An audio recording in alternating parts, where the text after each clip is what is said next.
We thank you for your time. He's the General Secretary of the Ghana Olympic Committee, and we just want to ask him what his thoughts are on the reading of the budget in terms of what was given for sport today. So, if you can hear me, what are your general impressions, sir? Well, I think it's a good idea. I mean, the sports fund is definitely a good idea. We've advocated for this fund for some time now, because we cannot fund sports just from the consolidated from the budget. So, as a general, my general view is that it's a good thing. Okay. Now, in terms of this fund, how would it work for the benefit of viewers who are hearing it for the first time? In fact, that is really where, unfortunately, we are not giving details. What I know is that there's a technical committee working out the details now. The Ministry of Sport has set up a technical committee that is, as it were, fashioning out the details, how it's going to, the sources of for the fund, how it's going to be dispersed, who's going to manage the fund, will it be invested, how much, the sources and those things. So it's unfortunately too early now to comment because we don't really know. In your experience, though, I mean, I know that, you know, especially from the Olympic side, Great Britain used their national lotteries to do it. So many other countries do the same as well. What would you advocate as a good way to make sure that the sports fund is always populated or is always, you know, heavy enough for the various disciplines to always have money to take sport forward in this country? Throughout the world, there are basically two ways. As you said, one is from the lottery. Two is targeted tax. Targeted tax. For instance, you target alcohol, you target tobacco. So it's targeted tax, lottery, and then you get some seed fund from the national budget, consolidated fund. So throughout the world, these are the main sources of such kind of fund. Excellent. So if you again had any input to make to the technical committee, how quickly should this be done, and what timelines would you give, really? I would suggest that it should be ready by the beginning of next year. Because next year is a Commonwealth year. Yeah. The year after is an all-Africa Games year. The year after is the Olympic Games. And you know, sports development, you must start 3-4 years ahead of time. So the earlier the better. If we get it now, at least it can be we can start preparing for the Olympics, knowing that in 3-4 years' time, you should be able to develop to a certain level. And finally, Mr. Kokobi, just for the benefit of viewers as well, remind us of how some countries in the world have benefited from having a dedicated way of having a sports fund, and how many gold medals and things, you know. I think UK is the best example, because I think in '84 or so they had only one gold medal or so. By the time they competed in 2012, they had more than 12 or so gold medals. Yeah. And in terms of funding, it was about £5 billion. As of the last Olympics, it was over 400 million pounds. That tells you the amount of money they put in the fund and how it affected the development of the UK. But at the last Olympics, UK was number 2 on the medal table. The medal table. That's unprecedented.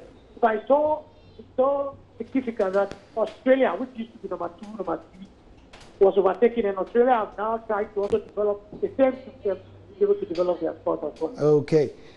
Honorable Akukavi, thank you very much for your time. Also joining us is the Honorable Robert Safo, Director General for the National. Appreciate your time, sir. Good evening. Good evening. Today's budget reading was done. They called it a Juma budget. From the sports side, your quick appraisal before we go into the specifics, sir. Your line is a bit faint. Can you speak up a bit? Sure. I'm saying that today's budget has been read, it's been done. From the sports side of things, for the National Sports Authority, what did you make of what the finance minister said? Okay, thank you very much. Let me use the opportunity to say good evening to our listeners, and to say that, first of all, we thank the finance minister, who on behalf of the president has presented the government's economic policy for next year to Parliament. I haven't had the opportunity to read the whole document, but as the budget was being read in Parliament, I also listened to the essay. And I must say that one of the biggest challenges of NSA is lack of enough sporting facilities. And the minister did indicate that next year, feasibility studies to expand our facilities will be completed. That will presuppose that after the completion of the feasibility studies, obviously, more of such facilities will be constructed. And that will go a long way to ease one of the fundamental burdens of energy. Okay. And then two, the Minister for Finance also did indicate that next year, the sports fund will be established, which will be a dedicated fund to support sports development. One of our major challenges as an authority is a lack of enough resources to carry out our mandate. Our mandate of organizing, promoting, and developing sports.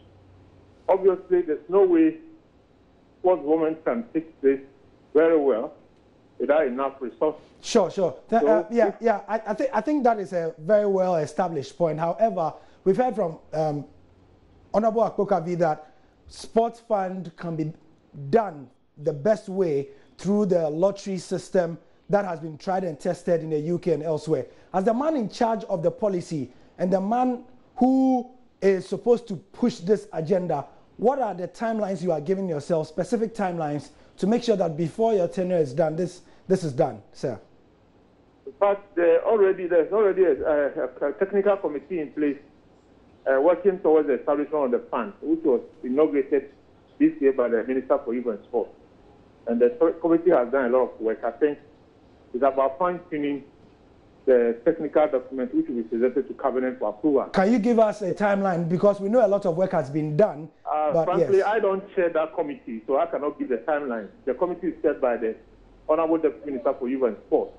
But I believe that as the Finance Minister said, I mean, much support for the establishment of the fund will come from the Finance Minister. So if he says that as part of next year's activities, the fund will be established in next year, I believe all the support that we require will be given by the ministry. But as of now, I cannot actually give you the timeline since I don't chair that committee. Okay, we don't have specifics also about how much money was actually given, because we know that in 2017 in March, 47 million Ghana cedis was allocated for the Youth and Sports Ministry, and then last year even less was given.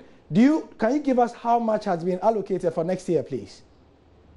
You know, obviously, I can say that the allocation for this year was slightly lower than that of last year. Yeah. And where I am now, I cannot give you the exact figure. But what I can say is that it is lower than what was allocated last year. Wow. Okay, thank you very much. Next time, when we have you, Honorable Safo, we would like to engage you also on another matter of policy that's important, the Youth and Sports Act, and where that is going. Thank you very much. We appreciate your time. The pleasure is mine. Thank you. Honorable Robert Safo is the Director General of the National Sports Authority, and before him, we heard from Richard Akpokavi, General Secretary of the Ghana Olympic Committee. Pretty handy conversation on the budget from the sports side of things. I'm Gary L. Smith. The news continues.